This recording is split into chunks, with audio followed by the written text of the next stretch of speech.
Former Trump trade advisor Peter Navarro was recently back in court trying to get a judge to drop the criminal contempt charges against him because, as Navarro and his legal team attempted to argue in front of the judge, he is the victim of selective prosecution. And this whole thing, they said, is, quote, unlawful political interference. Now, this court hearing, by the way, happened last week. And the judge essentially laughed Navarro and his lawyers out of court by letting them know that everything they're saying is not only speculative, but that they have offered not a single shred of evidence to back up any of these claims. That is what the judge pointed out. The judge came out and said, listen, you're telling me that you have been selectively prosecuted, that this is some kind of political interference, even though, by the way, you don't hold a political office and you're not running for a political office. So off the bat, the judge was kind of like, I don't even see how this is political interference. You're not a politician.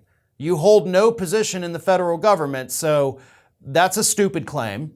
But more importantly, if you think you're being selectively prosecuted, you've got to come something more than with something stronger than just your gut feeling that, oh, they just don't like me and they're coming after me. So the judge denied the motion to dismiss and said, nope, this is going forward. And keep in mind, this is not the first time that Peter Navarro has been smacked down by the courts. He also got smacked down a little bit a couple months ago, I guess it was.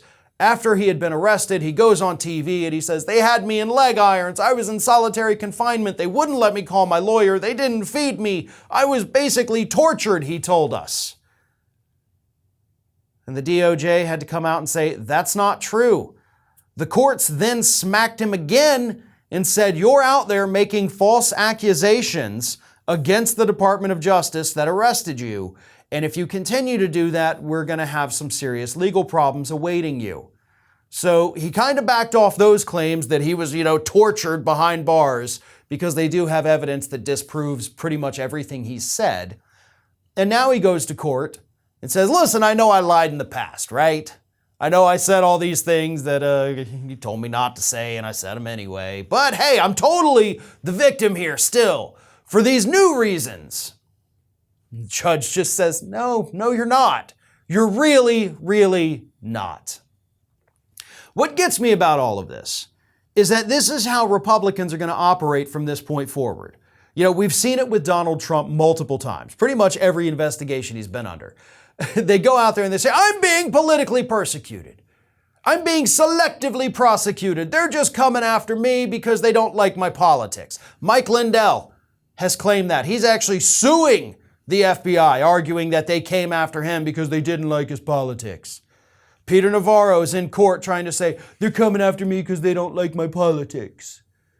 No, we're coming after you because it's pretty obvious you broke the law by violating a subpoena, because you completely ignored it. You didn't comply with any part of it. All you had to do was give the January 6th committee the things that they had asked for. You didn't do that. Honestly, you could probably still do it right now and they would drop the charges against you. But you're refusing to do it because, like most conservatives, you love to play the role of the victim, right? That's all this is about. Navarro knows he can get out of trouble like that if he makes that choice, but he won't do it because if he does it, he doesn't get to play the victim anymore. This is Hattie. Hattie wants to know why you have not subscribed to our channel. You obviously like our videos, so do us a favor and subscribe.